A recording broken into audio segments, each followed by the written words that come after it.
Hello everyone.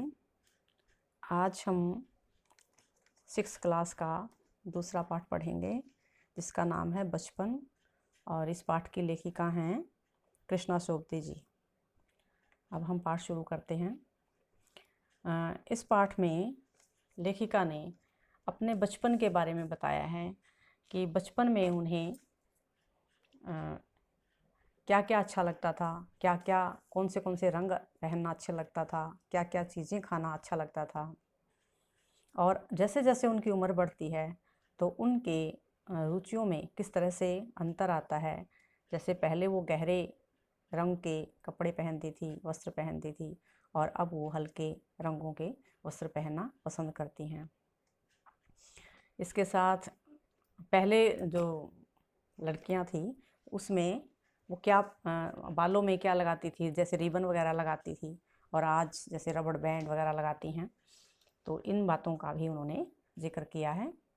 इसके साथ यहाँ इस पाठ में मुख्यतः पूरे पाठ में ही उन्होंने अपने बचपन के बारे में बताया है कि उन्हें कौन सी चीज़ें अच्छी लगती थी, उम्र बढ़ने के साथ साथ उनमें क्या क्या परिवर्तन आए, कौन से रंग वो बचपन में पहनना पसंद करती थी, और जैसे जैसे उम्र बढ़ती गई वो किस तरह से अपने रंगों को उन्होंने चेंज कर लिया। और इसके आगे लेखिका बताती हैं कि जब वो छोटी थी तो रविवार के दिन जैसे बच्चों की छुट्टी होती थी, उनके घर में नौकर और नौकरानियां भी रहती थी, लेकिन फिर भी उनके माता पिता ने उनको रविवार के लिए कुछ काम दिए हुए थे और वो हमेशा वो काम खुद ही करते थे। चाहे उनके घर में नौकर नौकरानियां भी थी, लेकिन फिर भी वो सारे काम अपने आप ही करते थे।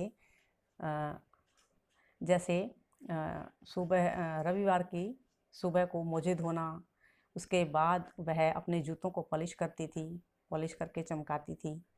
और लेखिका जूतों से ही संबंधित बातें बता रही हैं कि आजकल जो जूते हैं वो बहुत ही आरामदायक हैं, लेकिन पहले ऐसा नहीं था। पहले जब जूते आते थे तो उनके छालों के लिए पहले ही उपाय करना पड़ता था। कहीं जैसे दूर घूमने जाना है तो पहले ही नए जूतों में रुई वगैरह रखनी पड़ती थी कि रास्ते में वो लगें या दर्द करें तो रुई को उनमें लगा लेते थे। लेकिन फिर लेखिका कहती हैं कि आज ऐसा नहीं है, आज हमें अच्छे जूते मिलते हैं और आरामदायक भी हैं। इसके साथ लेखिका बचपन की यादों को याद करते हुए कहती हैं कि उनके माता पिता प्रत्येक शनिवार को घर के सभी बच्चों को ऑलिव ऑयल पिलाते थे। और ये ऑलिव ऑयल होता है जैसे जैतून का तेल होता है। तो उनके माता पिता के मन में यही बात थी या उनका यही सोचना था कि जैसे ही उनको ये तेल ऑलिव ऑयल पिलाया जाएगा, जैतून का तेल पिलाया जाएगा, तो उनके जो बीमारियों से लड़ने की शक्ति है बच्चों की वो बढ़ जाएगी। और इसीलिए लेखिका बताती हैं कि सुबह ही उनके नाक में वो गंध चढ़ जाती थी। जो तेल उनको उस दिन पिलाना होता था तो उनके नाक में पहले वो गंध चढ़ जाती थी। उन्हें डर लगने लगता था कि वो आज तेल पीना है उन्हें। और तेल पिलाने का उनका एक स्पेशल गिलास था, उसमें कुछ निशान दिए होते थे। उन्हीं के अनुसार, उस निशान के अनुसार ही उसको ऑलिव ऑयल को उस गिलास में डालकर उन बच्चों को पिलाया जाता था। और खाने पीने की बातों को लेकर भी उन लेखिका ने कहा है कि जो पहले हम छोटे बच्चे थे तब खाने पीने की चीज़ों को लेकर भी मन में इसी तरह से बदलाव रहते थे। जैसे पहले टॉफ़ी वगैरह, जैसे छोटे बच्चे होते हैं टॉफ़ी या चॉकलेट वगैरह खाते हैं, तो लेखिका भी इनको बहुत ही मन से खाती थी और ये चीज़ें इनको बहुत ही पसंद थी।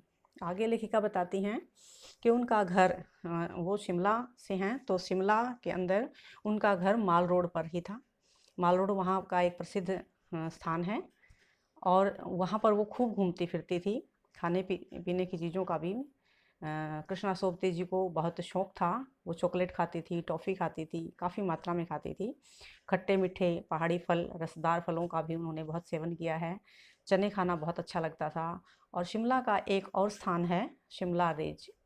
रिज वहाँ पर घूमने का ही स्थल है ये, वहाँ पर उनको घुड़सवारी करने में बहुत मज़ा आता था।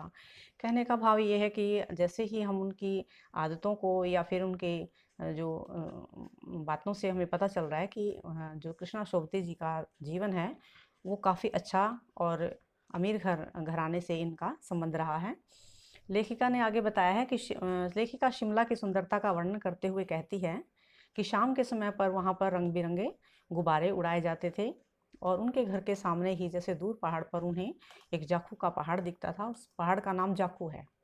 तो जाखू का पहाड़ दिखता था और वहीं पर एक ऊंचा चर्च भी था। वहाँ का चर्च फेमस है, माल रोड फेमस है, जाखू पहाड़ फेमस है और वहाँ का चर्च भी सामने ही था। और जैसे ही शाम होती थी तो वहाँ पर घंटियाँ बजनी शुरू हो जाती थी और जैसे ही घंटियाँ बजने शुरू हो जाती तो मतलब संध्या का समय होता है, शाम का समय होता है, सायंकाल होता है और वहाँ पर लाइटों की टिमटिमाहट भी शुरू हो जाती थी। और इसी समय रिज की रौनक, यानी कि जो वहाँ पर जो स्थल है, देखने योग्य स्थल है, रिज है, तो उसकी रौनक भी देखते ही बनती थी। वहाँ बहुत सुंदर लगता था, बहुत अच्छा लगता था। आगे लेखिका ने कहा है कि बचपन की घटना में उनके साथ एक बार जब उनकी आँखों की नज़र कमज़ोर हो गई थी तो उनको डॉक्टर के यहाँ ले जाया गया और डॉक्टर ने उन्हें जब बताया कि उनकी नज़र कमज़ोर है तो उनकी आँखों पर चश्मा लगाया। और जब उन्होंने पहली बार चश्मा लगाया तो बहुत जो भी उनको देखता था बड़ी हैरानी के साथ देखता था और उन्हें कई, जैसे उनके चचेरे भाई ने उन्हें चिढ़ाया भी था।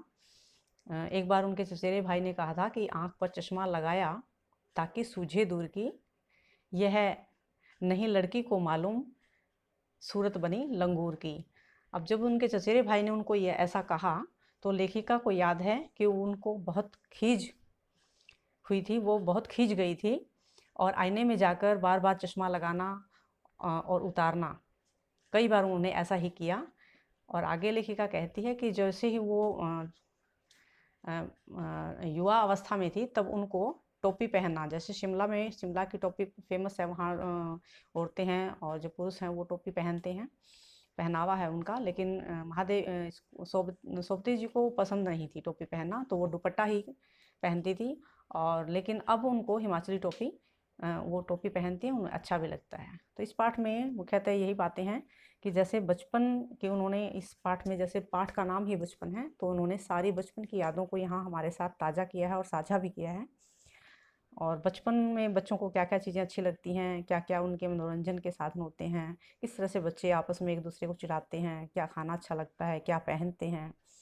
और इसके साथ साथ उन्होंने ये भी परिवर्तन बताया है कि पहले हमारे समय में क्या क्या चीज़ें होती थी और आज क्या बदल गई हैं, इन सभी बातों का भी यहाँ पर वर्णन किया है। तो मुझे लगता है कि आपको ये समझ आ गया होगा पाठ। तो आप ये जो मैंने इसमें पाठ डाला है, आप इसको अच्छे से पढ़ेंगे। मुख्य जो स्टोरी है मैंने आपको इसकी बता दी है। ठीक है, ओके, थैंक यू।